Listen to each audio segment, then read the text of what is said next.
Okay, so a couple of videos back, I talked about this whole new soda ring thing they have for the plastic six packs. This person right here left a response regarding the way less plastic because they're going to be using these now on plastic bottles, which use a lot of plastic already. That is true. That is true. I'm not going to discount that fact. However, there is a couple of things to consider. One, the less plastic, the better is a good policy, in my opinion, because oil is a finite resource.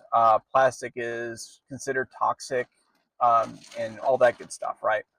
But besides that fact, there's the whole thing where like creatures literally die from these plastic rings, like turtles and fish and creatures like that. They'll get tangled up around their neck and they'll like literally suffocate to death. So yeah, it's kind of nice that we will be having less of that, in my opinion.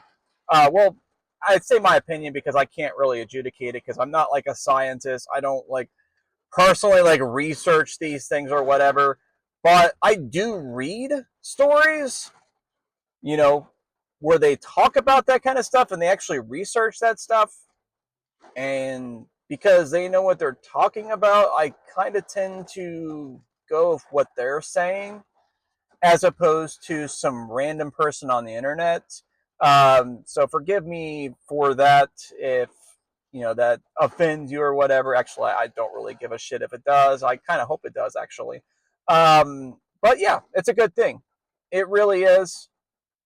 And like obviously the preferable thing in my opinion would be to not buy those at all. But hey, sometimes people need to buy those for specific reasons. After all, they have a lid so you can like seal it up for later use, and you can't really do that with like an aluminum can.